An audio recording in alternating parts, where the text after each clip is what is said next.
Blog Talk Radio. Boa noite, meus amigos. Estamos aí de volta.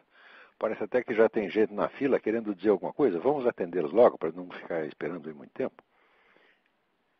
Vamos ver quem está aí.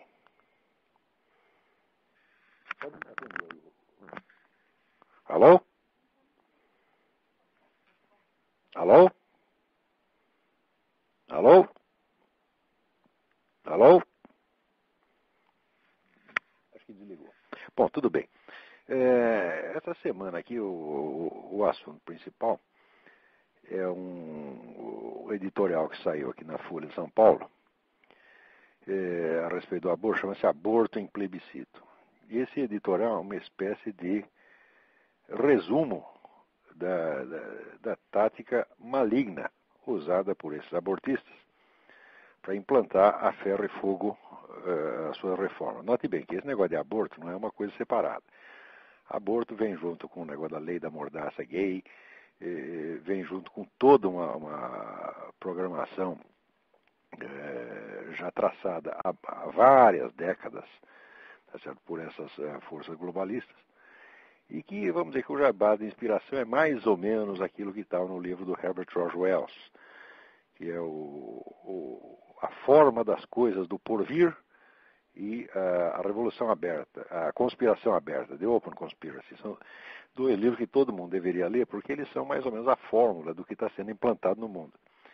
E não podemos esquecer que o Herbert George Wells, ele dizia aqui o seguinte, que para que essa, vamos dizer, o que ele chamava da revolução final, essa revolução global, que também chamava revolução seca, porque não implicaria necessariamente o uso de violência, ele diz o seguinte: essa revolução deve ser a obra de uma ordem de homens e mulheres animados de espírito combativo, religiosamente devotados, que se esforçarão para estabelecer e impor uma nova forma de vida à raça humana. Então, este é o projeto, uma nova forma de vida para a raça humana inteira, o que supõe, evidentemente, um governo global e a uniformização das leis no mundo todo. Essas novas leis, elas são baseadas em toda uma concepção cientificista, materialista, absolutamente gagá, maluca, idiota, né? Mas que para certas pessoas é persuasiva. Então, na qual o homem é visto apenas como um bichinho, como um aglomerado de moléculas de carbono, que pode ser programado à vontade, né, pela sociedade. É incrível, porque a sociedade também sendo composta de homens, né? Então, na verdade, serão apenas umas moléculas de carbono que vão moldar a cabeça das outras, tá certo? Não se entendendo por que este privilégio autoconcedido por essas pessoas como Herbert George Wells ou esses editorialistas da Folha. Mas diz aqui o homem: consulta popular sobre a descriminalização, uma boa oportunidade para instalar um debate qualificado sobre o tema. A sugestão de levar a plebiscito a proposta de descriminalizar o aborto no Brasil ganhou evidência ao receber a adesão do ministro da Saúde, José Gomes Temporão. Talvez não seja a via mais eficaz para que a interrupção voluntária da gravidez, dentro de certos limites, deixe de ser crime, como esta Folha defende, mas é o melhor meio de promover um debate qualificado da questão. De acordo com a pesquisa Datafolha publicada no domingo passado, 65% brasileiros se opõem a mudanças no status quo. 16% sustentam que o aborto deve ser permitido em mais situações do que as previstas pela lei atual, e apenas 10% advogam pela descriminalização plena. É evidente que a Folha, todos os jornalistas da Folha, parece que estão nesses 10%. É possível que esses números mudem a partir do momento em que defensores e opositores do direito de aborto começarem a explicitar seus argumentos, a exemplo do que se deu no referendo sobre a proibição do comércio de armas. Mesmo que o eleitor decida que tudo deve ficar como está, o saldo do eventual plebiscito terá sido positivo. A população estará mais informada sobre um tema relevante e cada lado conhecerá melhor os argumentos do outro. Em Portugal, que adotou a estratégia plebiscitária, foram necessárias 2 consultas num prazo de 9 anos para que a sociedade mudasse de posição e passasse a apoiar a mudança. Preste bem atenção. A Folha já está anunciando que se o resultado do plebiscito for negativo, for contra o aborto, eles mais tarde eles vão continuar com a propaganda e vão fazer outra e vão insistir. Por quê? Esse pessoal, vamos dizer, da revolução global, eles não desistem por nada deste mundo. Eles não estão dispostos a negociar e ceder. Tudo que eles cedem é temporário e depois eles voltam à carga. eles não aceitam diálogo, eles não aceitam, vamos dizer, eles aceitam falso diálogo, quer dizer, o diálogo é apenas, vamos dizer, para dar a eles a ocasião de impor o que eles querem, mesmo que a população rejeite. Esse é o tipo de diálogo que querem. Agora, para provar a má intenção dessa gente, já está aqui, a Folha alega o seguinte: segundo a metodologia desenvolvida pelo Instituto Alan Guttmacher, Centro de Pesquisa de Saúde Reprodutiva e Políticas Públicas dos Estados Unidos, realizam-se no Brasil 1.100.000 abortos clandestinos em 2005, número maior que o de 1992. Seria descabido cogitar levar esse exército de mulheres e seus médicos e parceiros para trás das grades, como preconiza a legislação. Em primeiro lugar, a Folha não informa aos leitores o que é esse Instituto Alan Guttmacher. Alan Guttmacher foi presidente da Planned Parenthood, que tem uma rede de clínicas de aborto. Isso aqui não é um centro de pesquisa, é um centro de propaganda. Segundo, esse pessoal que usou esse tipo de argumento, que diz que já existe milhões de abortos ilegais, esse pessoal já foi denunciado por um deles mesmo, que é o Dr. Bernard Nathanson, que era um dos líderes da campanha abortista nos anos 60 e 70, e que ele confessou recentemente que esse pessoal, inclusive ele próprio, manipulou barbaramente as estatísticas. Ele disse que na época eles diziam que havia também 1 milhão e meio de abortos clandestinos por ano. Havia no máximo, né, mais ousadas das hipóteses, havia 100 mil. Tá certo? E eles aumentaram isso aí para 1,5 milhão. Estão fazendo a mesmíssima coisa no Brasil com a ajuda da Folha. Quer dizer, a Folha não tem direito nenhum de citar esse Instituto Alan Guttmacher como se fosse uma entidade científica neutra. Tá certo? Como se já não tivesse esse instituto, já não tivesse envolvido em tretas anteriores. Na verdade, esse instituto é apenas uma organização de fachada da Planned Parenthood. Quer dizer, com estas informações, vamos dizer, falseadas, como é que o pessoal vai poder decidir de maneira sensata? Portanto, quando a Folha diz, olha, isso aqui é uma oportunidade de esclarecer e de informar a população, eles começam com isso é só o nariz de cera, logo em seguida vem a desinformação, vem a mentira. Mas a Folha é assim mesmo, a Folha sempre foi, sempre será, esse pessoal não se corrige. Pessoal, vamos dizer, eles são absolutamente fanáticos, eles não são capazes de negociar apenas a título provisório, quer dizer, toda negociação é apenas uma etapa para o sujeito obter o que quer no instante seguinte. Eles nunca param, isso é que nem barata, você acende a luz, a barata foge, apaga a luz, a barata volta. Eles são exatamente assim. É o que disse o H.G. Wells, são pessoas religiosamente treinadas, religiosamente adestradas, tá certo? Para seguir até o fim e implantar no mundo inteiro, impor ao mundo inteiro as suas ideias idiotas. São pessoas que não têm nem mesmo capacidade para discutir honestamente qualquer assunto, porque quando você vai discutir com essa turma, seja de movimento gay, seja de movimento abortista, só vem mentira, só vem desinformação o tempo todo. Inclusive, eles se enganam a si próprios para poder enganar o outro melhor. E pior, que o pessoal do outro lado nunca quer briga. Saiu essa semana um manifesto aí da Igreja Metodista contra a lei da mordaça gay, mas o manifesto já começa passando a mão na cabeça. Nós sabemos que os coitadinhos dos homossexuais são discriminados, etc. Ora, o que é isso, gente? Vamos tomar vergonha na cara. Em primeiro lugar, esse manifesto ia começar assim: qualquer que seja a realidade da discriminação social existente contra homossexuais, ela é nada perto da perseguição brutal que está havendo contra os cristãos. Perseguição à qual este movimento gay serve de instrumento auxiliar. É isso que tinha que dizer. Está vendo aí, seus bispos metodistas? Quer dizer, você não tem nada que puxar o saco do adversário, você não tem nada que mentir contra você mesmo. Quer dizer, porque você dizer que os homossexuais são objeto de discriminação, eles são objeto no máximo de piadinha. Tá certo? Agora, os cristãos estão sendo mortos, tá certo? Aos milhares, aos milhões no mundo. Quer dizer, parece que durante a década de 90, a coisa não ficou por menos de 100 mil por ano que foram mortos. Quer dizer, chegou no fim da década, deu 1 milhão de mortos. E vocês estão brincando com isso e dizendo que os homossexuais é que são discriminados? E você ainda, os bispos assinam embaixo? Quer dizer, que covardia, meu Deus do céu. Quer dizer, mas isso aí é a mesma coisa que houve na Segunda Guerra, quando só um lado queria agredir, o outro lado, o Hitler falava guerra, guerra, guerra e invadindo, e os outros falavam paz, nós somos da paz. Parece esse palhaço do Viva Rio, né? Sou da paz, né? Quer dizer, se você é da paz quando o outro quer matar você está esperando o quê? Você acha que vai comover o outro? Mas que coisa mais covarde, mais fraca, né? Vocês precisam tomar vergonha na cara de entender que meias palavras, tá certo? E ficar alisando o adversário, isso aí só desmoraliza você. E mais ainda, isso excita a agressividade do adversário. Porque Santo Tomás de Aquino já dizia o seguinte, que a diferença entre o medo e o ódio é, assim, quando há um perigo, quando há uma ameaça, você vê, se o atacante é mais fraco, você sente ódio. Se ele é mais forte, você sente medo. Então, quer dizer, por definição, o seu medo vai estimular um ataque, meu Deus do céu. Quer dizer, até quando é que vão entender uma coisa dessa?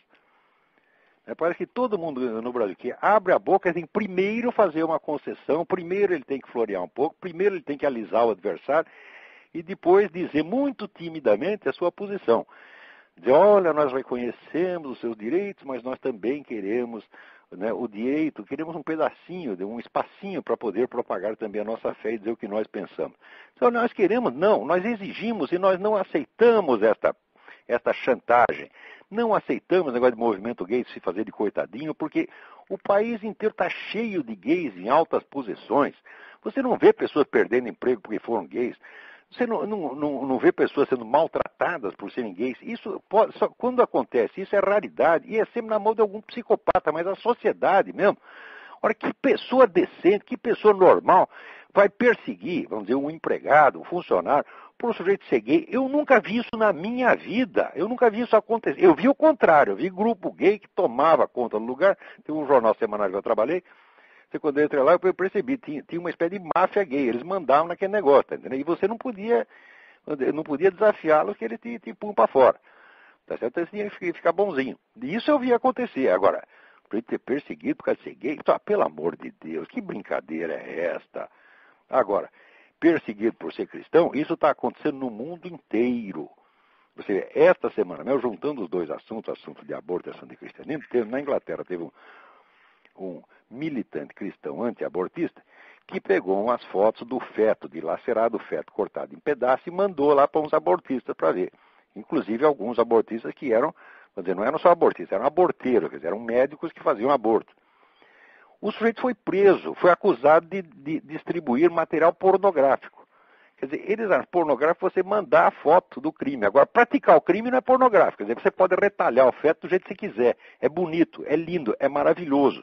Tá certo? É o que diz aquele idiota do Rodrigo Constantino. É a ética da felicidade. A ética da felicidade consiste em pegar o feto e cortar num milhão de pedaços. Eles acham isso bonito, isso é felicidade. Né? Então, agora, fazer isso é bonito. Agora, você pegar a foto disso e dizer, olha o que vocês fizeram. Isso é pornografia, é crime. Agora, a Inglaterra está ficando maluca mesmo. Outro dia eu mencionei até aqui um livro que se chama The Abolition of Britain, quer dizer, a abolição da Inglaterra. Eu acho que a Inglaterra está sendo abolida, mas acontece cada coisa lá. Essa semana eu recebi uma mensagem de que escolas inglesas estão suspendendo do ensino de história o capítulo sobre o Holocausto. Por quê? Porque ofende os alunos muçulmanos que acham que o Holocausto não aconteceu. Quer dizer, por que os caras acham que não aconteceu? Você não pode dizer que aconteceu. Mas que merda é essa? Até onde nós vamos parar? Quer dizer, os europeus são malucos, porque, por um lado, eles dizem que negar o Holocausto é crime. Por outro lado, eles proíbem ensinar o Holocausto, porque também é crime, porque vai ofender os muçulmanos que acham que não aconteceu. Só que no mundo muçulmano inteiro, esse negócio do revisionismo do Holocausto é doutrina oficial. Todos eles repetem que o Holocausto não aconteceu, que não morreu 6 milhões de judeus, tá certo? Que isso tudo é uma mitologia propaganda, eles dizem isso, tá certo? Que o judeu inventa isso porque ele quer se fazer de coitado para dominar o mundo. E olha, o judeu não se faz de coitado coisíssima nenhuma, não. O judeu é coitado mesmo, quer dizer, as coisas realmente aconteceram. Existe documentação mais do que suficiente para você perceber, tá certo? E que o cálculo, se não foi 6 milhões, foi 5.999.000 e alguma coisa, ou então 6 milhões,3. Foi alguma coisa em volta disso, porque o fato é que havia X judeus antes parece que era assim, 24 milhões, depois apareceu 18 milhões, quer dizer, sumiu os 6 milhões. Pô. Isso não quer dizer que todos esses morreram em campo de concentração. Não, alguns morreram no caminho, outros levaram martelado na cabeça, outros levaram um tiro, tá certo? Claro que não tinha espaço na Câmara de Gás para toda essa gente, nem todos morreram na Câmara de Gás, mas no total foi 6 milhões, pô. Se não foi 6 milhões, foi um número aproximado. Né? Agora, a doutrina oficial no mundo islâmico é que isso não aconteceu. Então, nas escolas inglesas não pode dizer que aconteceu porque vai magoar os coitadinhos. Vê se pode. Quer dizer, como é esse negócio? Outro dia mesmo eles prenderam, na Áustria prenderam aquele historiador David Irving, que, note bem, o David Irving não é um negador do Holocausto, ele nunca disse que o Holocausto não aconteceu, ele não é nem um historiador do Holocausto, ele não tem um único livro sobre o Holocausto. Ele fez o livro Hitler's War, a biografia do Goebbels, estudou os principais líderes nazistas. E os livros não são ruins de jeito nenhum, são livros bastante documentados. Agora, ele de vez em quando aparece com umas ideias esquisitas, tá certo? Mas ele negar o Holocausto, ele nunca negou, tá certo? Bom, prenderam o cara como negador do Holocausto. Agora, o governo inglês que chega e proíbe ensinar o Holocausto porque vai ofender os muçulmanos? Que merda é essa? Que coisa mais louca? Que continente de tarados é esse? Quer dizer, a Europa está totalmente desfibrada. A Europa está acovardada, está de gelo, nem está mais de gelo, já está de 4. Tá certo? Graças a esse pessoal, que se acha liberal, progressista, etc., etc., e que fica, corroendo o que resta, dos valores judaico-cristãos, achando que isso vai ser um progresso extraordinário, quando isso só serve para uma coisa. Isso só serve para deixar o pessoal num vácuo espiritual desesperador e para abrir as portas para o Islã. Quer dizer, vocês tornam a Europa não vai ficar até 2 dias, entendeu? No terceiro dia ela vai aderir ao Islã, como de fato isso já vem acontecendo. O número de intelectuais que passaram, vamos dizer, por aquele famoso trajeto. Primeiro eles eram comunistas. Depois, desiludidos do comunismo, passaram para o liberalismo ateu. Não. Quer dizer, o sujeito, o que ele faz? Ele recua para uma etapa anterior da Revolução. Tá certo? Ele já não está mais no manifesto comunista, tá certo? Ele recua para o tempo da Revolução Francesa. Então agora ele é o liberal ateu. Né? Depois vira liberal ateu um tempo, daqui a pouco começa a ser namorado do Islã e vai parar no Islã. É o que aconteceu com Roger Garaudy e outros tantos. Quer dizer, o trajeto do Roger Garaudy vai ser o trajeto europeu. Quer dizer, vocês desistem do comunismo, ficam desiludidos com o comunismo, voltam para os ideais da Revolução Francesa, os quais não se aguentam, porque são uma coisa totalmente vazia, baseada num cientificismo oco. Daqui a pouco chegou o Islã com um discurso muito mais coerente, muito mais poderoso do que, pronto, você adere ao Islã. É exatamente o que está acontecendo. Quer dizer, outro dia eu vi um sujeito que mandou uma charge que era assim, mostrar uma praia europeia em 1900. Então estavam as mulheres com aqueles maiô que ia até o tornozelo, né? Depois, na Europa de 1950, já estavam as mulheres com o maiô curtinho. Depois estava de biquíni. Depois estava de tanguinha. E depois, na última, era Europa 2010. Estava todas as mulheres de burca. Que aquilo não é uma roupa, aquilo é um pacote. Ela estava empacotada de burca que você só via os olhinhos. Né? E é assim que vai ser. Quer dizer, depois de você o fio dental, daí o topless, etc., burca. É assim que vai terminar o negócio. Bom, vamos ver aqui alguns e-mails. Se não tem aí ninguém na fila para falar, vamos ler uns e-mails. Alex Herman. Sou um grato aluno do curso de filosofia, nem sempre apresentou as aulas por conta de uma faculdade de direito que resolvi cursar à noite. Tenho várias questões. Bom, só vou responder uma delas. Está aqui, sobre ceticismo e religião. É muito comum em conversas com céticos extremados que esses atribuem um milagre, expliquem um milagre, alegando que a ciência, num futuro incerto, descobrirá a causa do fenômeno. Essa conclusão fará que ele duvida de tudo e não aceita a possibilidade de um acontecimento sobrenatural. Muito bem. Olha, o sujeito que duvida de uma alegação de milagre por causa de uma coisa que ele acha que vai acontecer no futuro, ele está mostrando que ele sim é que tem a fé, porque ele já está acreditando, tá certo? Ele já aposta numa explicação futura. Ele não tem essa explicação. Jamais houve um único dos grandes milagres que fosse, vamos dizer, explicado, entre aspas, cientificamente, que se comprovasse que foi outra coisa e não um milagre. Nunca aconteceu, mas nenhum. O que você faz é um montão de hipóteses. Quer dizer, o que você faz? Você mostra que aquilo que aconteceu por meios sobrenaturais talvez pudesse ter acontecido por uma conjunção extraordinária e mais miraculosa ainda de fatores naturais. É como, por exemplo, o negócio do Moisés abrir o Mar Vermelho para o pessoal passar. Então eles mostram que não, poderia ter havido um deslocamento do terreno no fundo do mar, blá, blá, blá, blá. Ah, sim, aconteceu tudo isso, todo esse processo imensamente complicado aconteceu exatamente naquele mesmo momento. Tá certo? Quer dizer, seria ainda mais miraculoso. Então, essa alegação, quer dizer, é estúpida. Você não pode alegar a autoridade da ciência futura, a autoridade de um conhecimento que você, na mesma hora, está dizendo que você não tem. E quem quer que faça isso, você não está falando em nome da ciência, está falando em nome de um fanatismo, de uma idiotice. Agora, eu acho uma das coisas mais engraçadas na discussão com esse pessoal, onde é ateu militante, é que, por um lado, eles dizem assim para você, dizem, a sua crença é mera fé cega. Em seguida, ele quer que você prove que Deus existe, prove a ressurreição de Cristo, etc. Ah, mas se ele mesmo diz que é fé, por que eu é que tenho que provar, ó raios? Quem tem que provar é eles que dizem que estão falando em nome da ciência, tá certo? Então, mas eles transferem o ônus da prova, tá certo? Se você mesmo está dizendo, a minha religião é uma questão de fé, então você não tem que provar coisíssima nenhuma. Então, às vezes vocês aprendem isso. Quando alguém chegar para você com essa exigência, prove isso, prova aquilo outro, você responde, eu não tenho que provar merda nenhuma, meu amigo. Quem está falando aqui em nome da ciência é você. Você mesmo diz que eu falo em nome da fé e em seguida me exige provas. Agora você fala em nome da ciência, então é você que tem que provar, porra.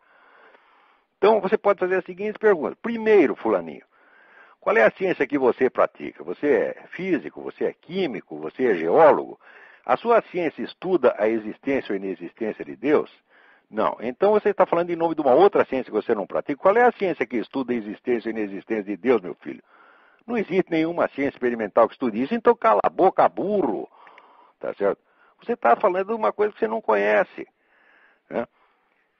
E em segundo lugar, tem um outro aspecto, que aliás eu vou abordar no próximo dia 18, agora vai ter o seminário de filosofia em São Paulo, vai ser transmitido por videoconferência para ir a realizações, que é o seguinte problema. Você veja, a ciência, nenhuma ciência estuda fato concreto, porque o fato concreto é a junção, num momento e lugar, de uma infinidade de acidentes que tornam aquele fato possível. Quer dizer, nenhum fato concreto é redutível, vamos dizer, a definição que é dada dele por uma determinada ciência. Por exemplo, o fato pode ter um aspecto jurídico, um aspecto sociológico, um aspecto psicológico, um aspecto psicoquímico, etc., etc., e assim por diante. Quer dizer, o número de aspectos que compõem um fato concreto é, por definição, ilimitado. A ciência, nenhuma ciência estuda nenhum fato concreto. Quer dizer, a ciência só estuda um fato sob determinado ângulo, que é aquele que é correlativo aos métodos e aos objetivos desta ciência em particular. Quer dizer, a ciência só estuda fato abstrato. O fato abstrato é um aspecto separado da realidade concreta. Tá certo? Então eu digo, olha, isso quer dizer que se você somar todas as ciências, elas não podem opinar sobre um único fato concreto. É isso que as pessoas realmente não sabem. A ciência só cuida de fato abstrato, só cuida de aspectos abstrativamente separados do todo. Tá certo? Ora, a este todo, todos nós temos acesso, porque nós vivemos na realidade concreta. Tá certo? A separação, a divisão, a distinção do fato concreto nos seus vários aspectos estudados pelas várias ciências é posterior. Inclusive, essa subdivisão não acaba. Quer dizer, pode surgir novas ciências que estudem novos aspectos amanhã. Isso nunca vai esgotar. Tá certo? Portanto, quando você diz a respeito à fé, você não está falando de uma coisa doutrinal, apenas de uma doutrina. Você está falando de algo que realmente aconteceu. E se você fala de um milagre, você fala de algo que realmente aconteceu. Você fala de um fato concreto. Tá certo? A respeito desse fato concreto, não tem nenhuma ciência que possa dizer nada, não. Ela pode dizer sobre um aspecto, sobre outro, mas que nunca vai compor um fato concreto. E, em terceiro lugar, o que é mais grave de tudo, é que as pessoas hoje começam a falar em nome da autoridade da ciência como se a ciência tivesse com a corda toda. Ora, dentro da modernidade, existe toda uma série de contradições, de conflitos. Um deles é o dos desconstrucionistas com a ciência. E quando você pega a crítica que os desconstrucionistas fazem à concepção científica, é arrasadora e eles têm toda a razão. Quer dizer, mas aí é uma briga de monstros, mas você não importa. Quer dizer, desconstrucionista não presta e os caras da ideologia científica também não, mas o fato é que o desconstrucionista desconstrói mesmo esse discurso científico e mostra que frequentemente ele não é senão, vamos dizer, a projeção de preconceito e de símbolos, de crenças que são vigor na sociedade. Aqui eu mesmo estava lendo um livro muito interessante que mostrava que muitos dos componentes do atual método científico foram extrapolados do código de polidez dos cavalheiros no século XVIII. Entendeu? Então você mostra uma origem social, cultural dessas coisas, e você não, claro que isso não invalida a ciência, mas isso a coloca entre parênteses, tá certo? Isso é suficiente, vamos dizer, para refrear o seu ímpeto de autoridade. Nunca o discurso científico foi submetido a uma crítica tão arrasadora quanto é hoje. E justamente neste momento é que aparecem esses Richard Dawkins, esses palhaços todos, Michel Onfray, essa gente toda, falando com a autoridade da ciência como se essa autoridade existisse. E o pessoal, vamos dizer, às vezes cristão, né, ou crente, bobo, não sabe que essa autoridade não existe. Então eles começam por reconhecer, atribuir ao adversário uma autoridade que o próprio adversário sabe que não tem. Veja aqui, saiu um artigo muito interessante na Folha do Marcelo Leite, O Fim da Era Einstein.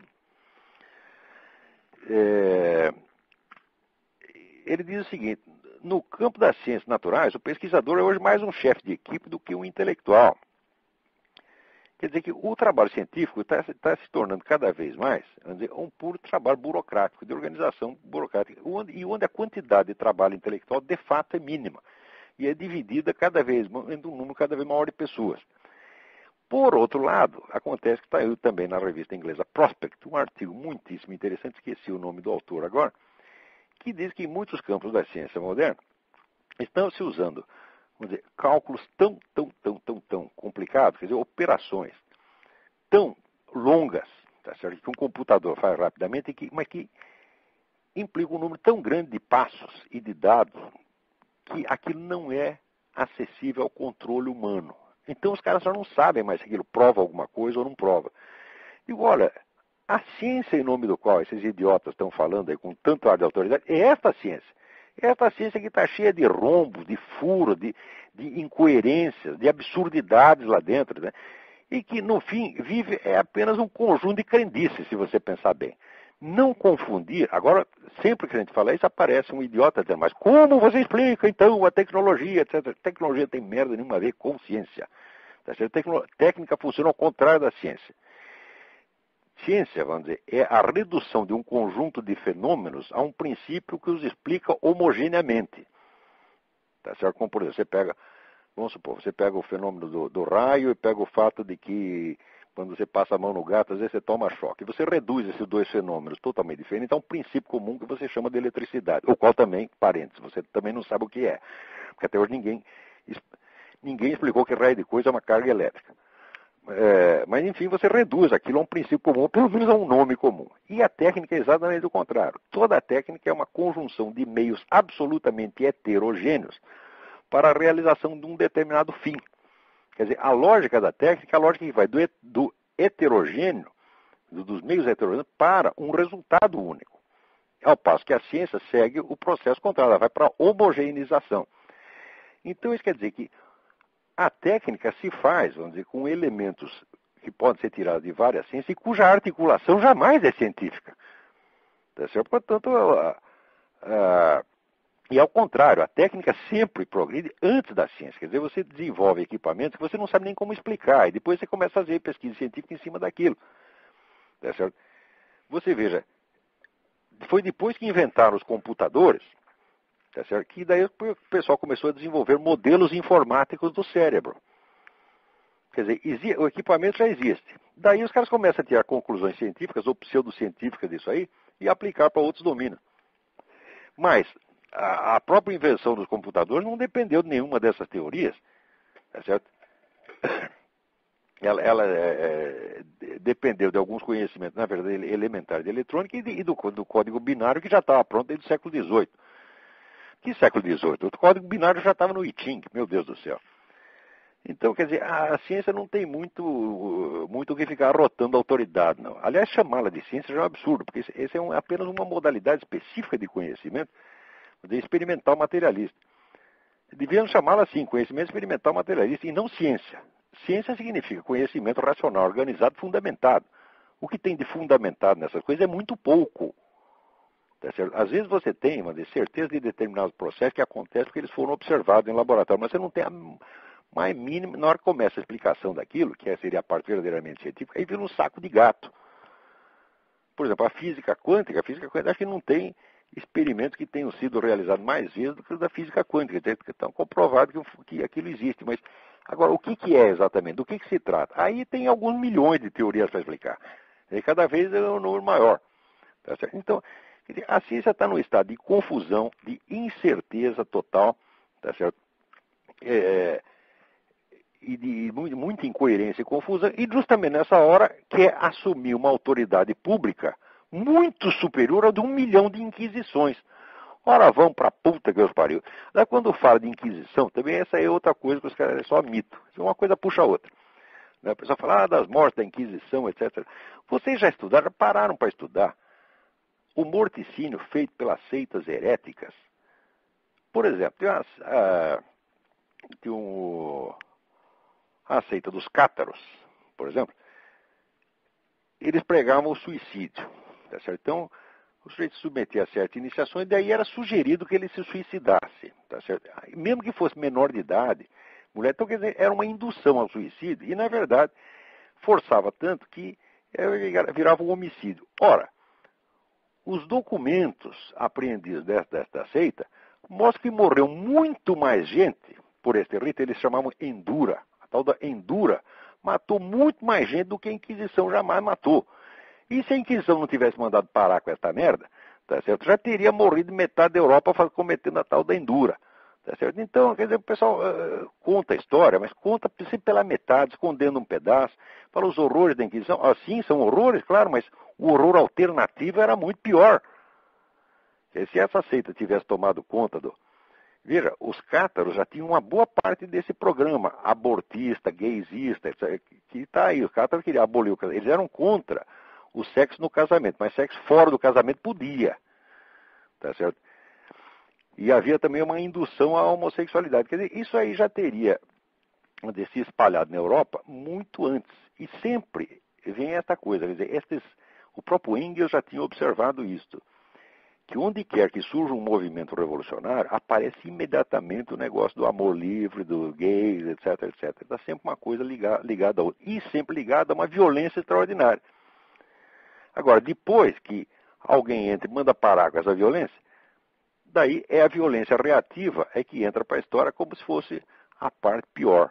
Né? Porque os crimes iniciais nunca são contados. Né? Isso aí é como se falar, os espanhóis entraram lá no México e mataram não sei quantos. Agora faz as contas de quantos os caras já tinham matado com aquele rito de sacrifício humano, que era no mínimo 20 mil em cada festival anual. Isso numa cidade. Tá? Muito bem. Vamos ver aqui. Agora, com relação a esse negócio do aborto, não vamos esquecer o seguinte, que quando começa, já a Folha diz, isso é uma boa ocasião para a gente difundir informações e fazer um debate honesto de parte a parte. Em primeiro lugar, não é debate, você fala de debate honesto só com pretexto para ele mentir em seguida. Em segundo, a organização Globo já está do lado do aborto. Aqui você pode ver pela revista Época, está aqui a promoção do aborto. Eles contam coisas horríveis do aborto, descrevem experiência horrível do aborto, só para dizer que o aborto tem que ser praticado em maior quantidade e sob o patrocínio do governo. Como se o governo tivesse condição de fornecer aborto, vamos dizer, em condições melhores do que as senhoras da sociedade pagam para fazer em clínica chique. Isso é uma besteira, tá certo? Né? E, em segundo lugar, é sempre, vamos dizer, com aquele argumento fictício de que existe 1,5 milhão de abortos. Esse argumento foi inventado para o Brasil como foi inventado para os Estados Unidos. Tá certo? Esse pessoal é especialista em falsificar estatísticas. Eles já começaram tudo de novo. Agora você imagina, já entra com estatística falsificada, como entramos no tempo do plebiscito do desarmamento, começa tudo de novo, e de novo vem as duas grandes potências da mídia nacional, que é o Globo e a Folha, todo mundo aí a favor do aborto. Por quê? Porque esse pessoal está diretamente interessado. Quer dizer, então, olha, entidades, essas companhias de mídia no terceiro mundo são apenas office boys desse movimento globalista. Quer dizer, a ordem vem lá de cima, vem dos Rockefellers, vem da ONU, etc. O pessoal obedece direitinho. Eles não são nada mais do que executores de um programa que já vem pronto. E eles são pessoas exatamente como o H.G. Wells queria. Quer dizer, que são pessoas animadas do espírito combativo, religiosamente devotadas a estabelecer e impor uma nova forma de vida. Não se trata de um novo regime político, é uma nova forma de vida. Eles inventaram uma nova natureza humana e eles querem nos impor. Nessa natureza humana, por exemplo, não existe o sobrenatural, só existe o natural. Né? Isso quer dizer, você dizer que só existe o natural é a mesma coisa que dizer o seguinte, não existe nada que esteja além da minha capacidade pessoal de experiência. Quer dizer, os limites da mente desses caras passam a ser obrigatórios para quem não tem esses limites. Quer dizer, o sujeito que, para mim, o sujeito que não concebe, vamos dizer, que existe nada acima da natureza física, é uma besta quadrada, porque a natureza física, ela certamente tem algum fundamento. Quando o cara começa a mostrar, por exemplo, a própria ideia de Big Bang, né? Se houve o Big Bang, é porque houve encontros certo, de moléculas, de elétrons, num determinado momento, numa determinada proporção. Ora, o que determinava que essa proporção tivesse que produzir os efeitos que produziu? Tá certo? Quer dizer que, se essa proporção vigorou naquele momento, é porque ela já vigorava antes, só que antes não tinham se encontrado os materiais suficientes para isso. Então, significa que esta lei, esta proporção matemática, já era válida antes de existir o presente universo. O que isso já é prova, tá certo? De que a natureza física não é o extremo limite da realidade. Se ela fosse o extremo limite da realidade, ela não poderia ter uma estrutura matemática. Mas se ela tem uma estrutura matemática, a estrutura é válida independentemente disso se manifestar no tempo ou não. É um raciocínio muito simples, mas que para certas pessoas está muito acima da capacidade deles. Bom, vamos ver se tem algum outro e-mail aqui. Peraí, tem gente na linha, vamos ver. Alô? Alô? Olavo. Olavo. Sim. É o Márcio, de Brasília. Oi, tudo bem? Tudo bom, Olavo? Tudo bom. Que você comentasse duas frases que saíram na Folha mês passado, num artigo. Depois eu vou dizer as frases e o autor, e depois você comenta, por favor. A primeira é: levar a sério a opinião dos religiosos a respeito da melhor estratégia para combater a AIDS é tão ridículo quanto contratar epidemiologistas para rezar missa e ouvir confissão. Diminuir a velocidade de disseminação do HIV é tarefa para técnicos da mais alta qualidade, capazes de elaborar programas de prevenção baseados em evidências científicas incontestáveis. E a outra é: quanto sofrimento humano esses Olha, eu dou aqui uma evidência científica incontestável. Pois é. Se você não trepa com a dona fulana, você não passa AIDS para ela, nem pega AIDS para ela. Isso é a mais óbvia evidência científica. Eles querem negar isso aí. E a outra é a seguinte: quanto sofrimento humano esses senhores de aparência piedosa ainda causarão em nome de Deus impunemente? O artigo foi o do Drauzio Varela, chamado O Crime da Camisinha. Ô, Drauzio Varela, esse é um empulhador. Esse cara, isso é uma bolha de sabão. A que sofrimento humano ele está se referindo? Quer dizer, o sujeito quer comer a vizinha e não pode? Isso é um sofrimento inenarrável?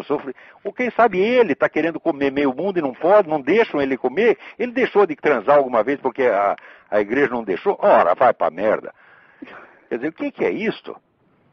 Quer dizer, o sofrimento causado pela própria AIDS, pela disseminação da AIDS do mundo, tá certo? Isso foi causado pela religião? Foi a religião que causou isso? Quer dizer, as pessoas espalharam a AIDS porque só comiam suas próprias esposas? Foi assim que eles fizeram? Ora, porra! Quer dizer, o sujeito inverte a realidade. Quer dizer, é claro que a AIDS está ligada à própria liberalização dos costumes sexuais. Isso é uma evidência científica, mas óbvia. Quer dizer, onde você tem uma conduta sexual mais refreada, a AIDS não se dissemina, porra. Agora, esse sujeito inverter a coisa, ainda vem, olha, vem falar em nome de uma ciência que ele não sabe o que é. O sujeito que diz que isso é ciência, ele não tem a menor ideia do que é. Ora, porra. E esse sujeito, ele, como você mesmo falou, ele tem um sucesso, uma influência muito grande, tanto na Folha quanto na Globo, né? Claro, porque é o protótipo do sujeito moldado aqui, exatamente como vamos dizer, moldado em laboratório pela cabeça do Herbert George Wells. Exatamente. Quer dizer, um sujeito fanático, que tem ódio a coisas que ele não entende, ódio a tudo aquilo que está acima da capacidade dele, tá certo? Quer dizer, o sujeito que é capaz de dizer que existe um meio científico mais eficiente de você controlar a AIDS, tá certo, do que a contenção sexual, fala, ora, tá para ser inventado, meu Deus do céu. Esse pessoal é louco. Você vê, uma vez, a vida parece que imita piada. Eu antigamente fazia uma piada, e olha, esse pessoal é tão maluco que um dia eles vão dizer que até os masturbadores vão ter que usar camisinha para não se contaminar a si próprios. E inventei essa piada, rapaz. Não passou 6 meses, estava eu num debate na TV do Rio Grande, estava um técnico do Ministério da Saúde e o sujeito disse, não, nós recomendamos que as pessoas que se masturbam usem camisinha para elas já ir acostumando. Falei, pronto, virou realidade, pô. Agora vem aí o Drauzio Varela dizendo, olha, existe um modo mais seguro de impedir a transmissão da AIDS do que a contenção sexual. Fala, vai a merda. Você pode não gostar da contenção sexual, tá certo? Eu, durante toda a minha juventude, usei e abusei. Naquela época eu não tinha AIDS, podia fazer tudo, né? E se mandasse parar, é claro que eu não ia gostar. Mas se dissesse é uma questão de vida ou morte, agora pode contaminar, a gente para, ué. Existem coisas mais importantes do que o prazer sexual. A sua sobrevivência é uma delas. O cara que não entende isto, tá certo? Quer dizer, ele acha assim, que o sujeito ser condenado a comer só a sua própria esposa é um sofrimento inenarrável. Então pergunto ele, quantas o senhor está comendo além da sua? Hã? É bom o senhor avisar, porque assim, os homens casados não vão chegar perto de você, porra. Se você acha que isso é um sofrimento indescritível, né? Mas ele tem, realmente, o que me espanta é o caráter sacrossanto com que as palavras desse sujeito são recebidas aqui no Brasil. Recebidas por outros, iguais a ele. Por pessoas intelectualmente desqualificadas. Esse sujeito não aguenta 5 minutos uma discussão séria. Quer dizer, isso é um chutador, quer dizer, o cara que pega 2 ou 3. Eu já vi esse camarada abusando de dados científicos, né? O cara hipertrofia, pega uma coisinha desse tamanho, pequenininha, e hipertrofia para dar a impressão de que aquilo é uma monstruosidade, né? E depois é o cara, assim, politicamente correto. Por exemplo, ele diz, você não pode fumar. Ora, outro dia saiu uma estatística aí. Dizem que o fumo pode diminuir a sua vida de 1 a 7 anos. Na verdade não diminui não, porque aqui os 400 mil fumantes que morrem anualmente nos Estados Unidos morrem com a mesma idade que morrem os outros. Aliás, morre até um pouco mais. A média de vida do fumante aqui é 71 anos, dos outros é 70. Agora, a média de vida dos homossexuais é 24 anos mais baixa do que a dos heterossexuais. Ou seja, é claro que o homossexualismo é um risco muito maior do que o fumo, porra. Agora, eu não vou impedir ninguém de ter relações homossexuais, como não vou impedir ninguém de fumar. Se quiser arriscar, arrisque, faz o que quiser. Tá certo? Mas ficar usando esta verborreia pseudocientífica para enganar os outros, o que há, porra? Isso é exploração da boa-fé popular. Quer dizer, o sujeito falar de autoridade científica hoje é exploração da boa-fé popular. No estágio atual que nós temos da compreensão do processo científico, você usar a ciência como autoridade é charlatanismo. As pessoas precisam entender isso aí. Quer dizer, o método científico ele é incompatível com o uso da ciência como autoridade pública. Porque se a ciência vive da autocorreção permanente, tá certo? E se a única prova que você tem em favor de alguma teoria é o fato dela não ter sido contestada ainda, mas poder ser contestada amanhã, tá certo? Isso significa que a ciência precisa ter mobilidade, tá certo? De curto prazo. Quer dizer, o que quer que um cientista diga hoje, ele tem que poder desdizer amanhã, porque senão não é ciência. Agora, isso significa não ter autoridade pública. Porque a autoridade pública não pode baixar um decreto, olha, está aqui decretado, mas podemos mudar isso amanhã. Você não pode fazer, vamos dizer, você não pode mudar as leis e mudar costumes do dia para a noite, como você muda de teoria científica. Então, a ciência verdadeira, ela abdica da autoridade pública. Tá certo? Ela tem que entender que a autoridade intelectual é uma coisa. A autoridade intelectual é, às vezes, abdicar da autoridade pública. Tá certo? Mas os caras não chegam nem a entender. E se eu falar isso pro Drauzio Varela, ele nem sabe do que eu estou falando. Quer dizer, esse camarada ele não tem a menor ideia, vamos dizer, do que existe hoje de conhecimento profundo na parte da crítica do conhecimento científico. Não é da crítica da pseudociência, é da própria ciência. Tá certo? Quer dizer, até, vamos dizer, eu acho muita cara de pau. Quer dizer, depois de todos esses 50 anos de desconstrucionismo, o cara ia apresentar a ciência como se fosse uma autoridade revelada. Ora, o que é isso, porra? Tá bom, Olavo, te agradeço aí. Aí eu que agradeço. Deus te abençoe. A você também. Amém. Então, vamos ver o que mais temos aqui.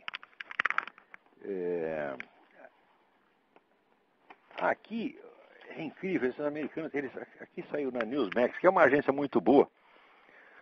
Olha aqui, Chaves e Silva entram em choque por causa do etanol. Profundo discordância quanto ao etanol está criando fricção entre o presidente Hugo Chávez e seu colega brasileiro Luiz Inácio Lula da Silva. Os americanos acreditam mesmo nisso. Primeiro, eles acreditam que é possível dois líderes da esquerda revolucionária latino-americana terem um choque um com o outro por causa de interesse nacional. Eles acham que interesse nacional é um fator que pesa para essa gente. Então, olha, meu Deus do céu, o Lula foi criado dentro do movimento comunista internacional e é ali que está suas raízes, ali que está a sua formação cultural, ali que estão os seus valores, ali que estão os seus amigos. Esta é a pátria dele, o movimento comunista internacional é a pátria dele e do Hugo Chávez também. Agora, quando assumem uma função pública, eles têm que falar em nome do país. Mas isso não quer dizer que para eles o interesse nacional seja uma força motivadora, tá certo? Comparável à da solidariedade revolucionária. Olha, esses americanos parece que eles não entendem mesmo cabeça de comunista. Ai, meu Deus do céu. Aqui também, o cara acredita em tanta besteira. Agora, você vê, por outro lado, acabaram de descobrir nas ilhas Kodiak, onde tem aqueles ursos enormes, descobriram uma reserva de petróleo na base de 210 bilhões de dólares. Os caras estão descobrindo petróleo aqui toda semana. Tá certo? E ainda estão assustados com o Hugo Chávez. Eles não precisam de maneira alguma desse petróleo do Hugo Chávez. Eles continuam ligando para isso só por caridade. Viu? Vamos ver o que mais temos aqui. Aliás, estamos aqui terminando o nosso horário. Vamos ver se tem alguém na linha aí. Tem. Alô? Alô? Alô? Alô, quem é? Aqui é o Luiz Afonso que está falando. Luiz Afonso, tudo bem? E aí, tudo jóia? Aqui tudo perfeito. Ah, legal. Aqui tem um maluco que entrou numa escola e matou 22 estudantes. Nossa. Ontem, e depois se matou. Agora você vê, se tivesse um professor armado lá, isso não acontecia. É verdade. Na escola aqui você não pode nem chegar perto com arma, só bandido pode. Então agora o sujeito entra lá, porque ele sabe que lá está todo mundo desarmado, entra lá e faz uma festa. Ah, legal. Olá, em primeiro lugar eu queria mandar um abraço, que eu encontrei dois estudantes aqui em Coimbra, o Naliel e o Maxwell. Manda um abração para eles. E pedindo para mandar um abraço para ti. Outra coisa é o seguinte, com relação ao aborto, eu fiquei surpreendido com o último programa que tu falaste que o povo brasileiro rejeita em massa, e as pesquisas estão dando que o aborto é rejeitado pela maioria da população, não é? 65% rejeita totalmente. Vejam só um paralelo, porque há pouco tempo teve o plebiscito do aborto aqui e o sim, né, pela liberação, ganhou. Sendo Portugal um país que, a meu ver, é mais católico, vamos dizer assim, praticante do que o Brasil, né? Isso me surpreendeu. Mas eu estou dizendo que faz tempo que o brasileiro é um povo profundamente conservador e não tem quem fale em nome dele. Não existe um partido conservador no Brasil. O conservadorismo foi proibido, virou extrema-direita. Isso é sinal que existe uma onda subterrânea que às vezes ela irrompe aí essa onda vermelha? Como é o negócio? Que existe uma onda subterrânea desse conservadorismo que às vezes ele surpreende os comandantes em chefe da nação hoje, né? Dando provas da sua contrariedade.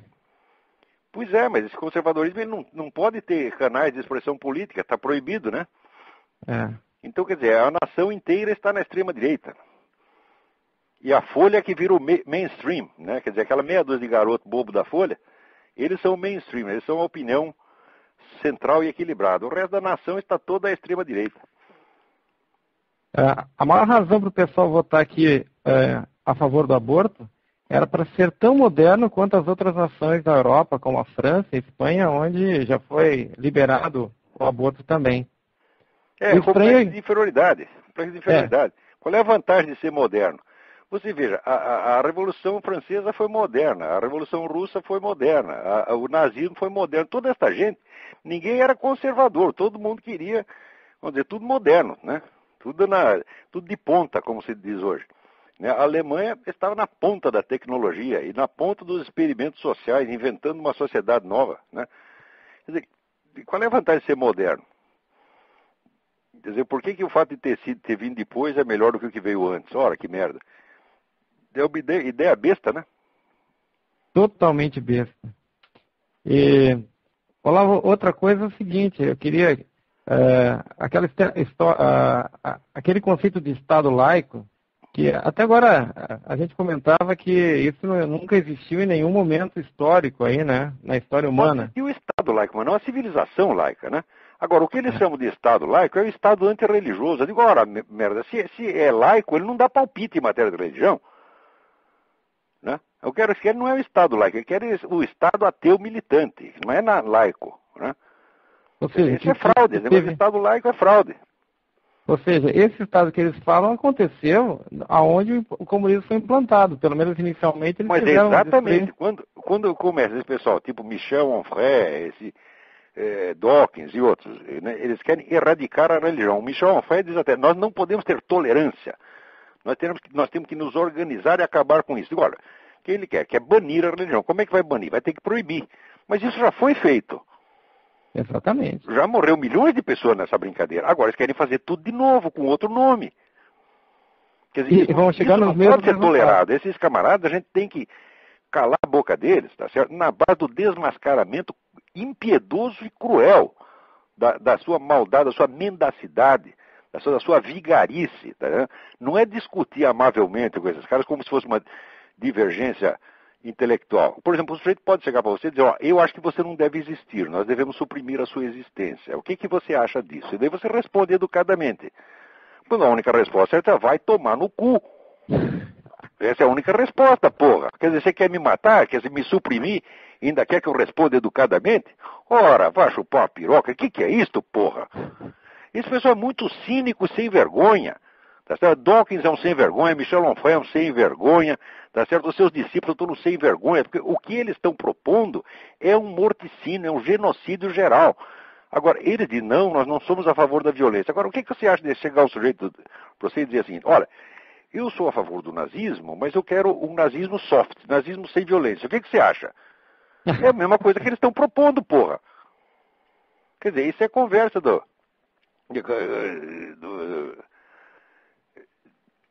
né, lembra essa coisa? Tem um filme espanhol chamado Torrente, você assistiu?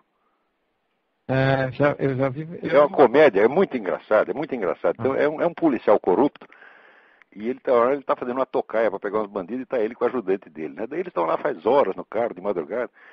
Daí um diz pro outro assim, pô, nós estamos aqui uma hora sem fazer nada, o que nós vamos fazer para passar o tempo? Daí um fala pro outro assim, vamos tocar umas punhetas, eu toco em você, você toca em mim, mas sem viadagem.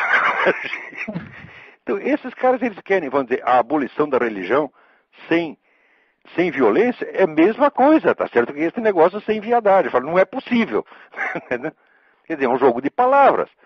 Só que eles estão fazendo uma piada na nossa cara e quer que a gente leve a sério. É verdade, é verdade. Eles são gozadores sinistros, gozadores diabólicos. Tá certo? Nós não temos por que respeitar essa gente. E nós não temos que explicar nada, não devemos explicações. Devemos espremê-los na parede e mostrar a sua total vigarice, a sua total falta de autoridade moral. Eu estava comentando que, na sua fúria em eliminar qualquer traço de religião, principalmente a cristã, também revela sua fraqueza. Então, claro. Pessoas tão poderosas podem se afastar tanto a visão de um crucifixo, que tem que tirar de toda a visão, né, de todos os locais públicos isso. Claro, eles não podem nem ver. É que nem o pessoal muçulmano que não pode ouvir falar em holocausto. Ele ouve falar em holocausto, ele tem um chilique. É que porra! Né? É incrível, esse pessoal eles não podem ouvir meia palavrinha que os desgosta. Todos eles querem fazer uma lei que proíba falar mal deles e proíba contrariá-los. Eles não podem ser contrariados em nada. Quer dizer, quem é que não vê que esse pessoal é louco, porra? Só que está virando aqui a história do Dr. Simão Bacamarte. Os loucos estão querendo internar as outras pessoas. Porque nós, você vê, a gente tolera qualquer coisa que esses caras digam. Pode dizer o que quiser, tá, né? Agora, o que não pode é eles passarem para a ação. Porque quando eles passam para ação, ele começa a proibir crucifixo, prende pessoas porque está distribuindo Bíblia, que nem já teve gente aqui, já ser preso não, mas teve gente que foi expulso da escola, perdeu, quer dizer, destrói uma carreira porque o sujeito entrou com uma Bíblia na escola. O que é isto, porra? A coisa tá feia. Agora tá ficando feio mesmo, quer dizer, uma perseguição aberta. Agora, perto disso, chega esse pessoal homossexual dizendo que é perseguido. É perseguido o raio que os parta. Perseguido coisíssima nenhuma, porra. Se fossem perseguidos mesmo, eu ia ser o primeiro que ia defendê-los. Mas eu não estou vendo essa porra da perseguição. Mas a perseguição anticristã, ela está visível aos olhos de todo mundo. Embora a imprensa esconda, você tem documentação suficiente. Quem quiser saber disso aí, que veja o site Voice of the Martyrs, que é o site dos discípulos do pastor Richard Wurmbrand, que é aquele que ficou 16 anos na cana na Romênia, sofrendo torturas horríveis. Não era tortura que nem aquela de Abu Ghraib, não era negócio de botar calcinha na cabeça, não. Era coisa medonha mesmo, de arrancar os dentes do nego um por um. E pior, chamava dois e ficava arrancando dentes, chamava um padre e um rabino, e ficava arrancando os dentes do rabino, né? Até olha, se você não abjurar a sua religião, nós vamos arrancar todos os dentes dele. Daí fazia a mesma coisa com o outro, invertia. Isso era a tortura que os comunistas faziam. Quer dizer, para quê? Para erradicar a religião, porque diziam a mesma coisa que esse Dawkins diz hoje. A religião é a origem de todos os males. Eu digo, bom, qual é os bens que você fez para opor a esses males? Né? Em nome de que bens você fala? Né? Porque eu sei, a igreja inventou os orfanatos, inventou os hospitais, inventou as maternidades, né? Cuidou dos doentes, né? E ofereceu milhões de mártires, né? Que atravessavam o mundo para ir lá socorrer populações desvalidas. Isso a igreja fez. Agora, e você fez o quê? Em nome do que você vem dizer que a religião é a origem de todos os males? Ora, porra. Você vê, a antirreligião, em 2 séculos, matou mais gente do que morreu em todas as guerras. Não estou falando de guerra religiosa. Se você somar todas as guerras, não das guerras da história, não dá o número de gente que essas revoluções ateístas mataram. Né? Com certeza. É incrível, incrível. Na Veja da Semana, tem uma entrevista, da semana passada, desculpa, tem uma entrevista com o Tarso Genro, que ele fala que o primeiro herói dele foi Lenin, e que ele reconhece que Lenin, na verdade, foi um herdeiro dos ideais do iluminismo. Olha só. Mas é claro que foi. No iluminismo já começou cortando cabeça, esses caras também cortaram. Agora, onde o iluminismo deu bons frutos foi só na Inglaterra. Porque o iluminismo inglês, na sua corrente principal, não era antirreligioso, não era anticristão e não era revolucionário. Quer dizer, usa o nome iluminismo, até não sei nem se o nome é certo. E se você vê os grandes pensadores do iluminismo inglês, como Burke, Shaftesbury, Adam Smith, nenhum deles era revolucionário, nenhum deles era anticristão. E foi lá justamente que se conseguiu criar prosperidade, criar democracia, criar um equilíbrio político, criar os direitos civis. E foi a Inglaterra que começou a acabar com a escravidão no mundo. Entendeu? Quaisquer que tenham sido a sacanagem que o inglês fez muito sacanagem, sobretudo do ponto de vista comercial, mas deste ponto de vista, foi uma ação que teve um papel civilizador no mundo. É isso? Agora, sobretudo, graças à religião. Ah, com certeza. O que ninguém entende é que, na verdade, a mão invisível do Smith é a providência divina. Mas sem dúvida, mas você vê, o Smith estava em pleno acordo com os escolásticos portugueses, que ele não leu, mas ele, assim, de orelhada ele pegou. Quando ele fala mão invisível do mercado, os escolásticos portugueses diziam que só quem pode calcular o preço justo é Deus. E Deus calcula isso através do quê? Da Vox Populi. Perfeito. Se as pessoas aceitam o preço da coisa, elas compram. Se elas não aceitam, elas não compram. É a coisa mais óbvia do mundo, É verdade. Então, olha, eu acho que nosso tempo aqui está acabando. Pô, que então, pena, eu peguei na metade do programa, vou ter que ver agora, depois, a metade que eu perdi, mas valeu, de qualquer maneira. Não tem importância, eu acho que tem mais um e-mail aqui que eu precisava responder, mas eu vou ter que deixá-lo também para a semana que vem. Não tem importância. Tudo Fica bem, assim mesmo. Então, muito obrigado a você, muito obrigado a todos, até a semana que vem. Um abraço. Tchau.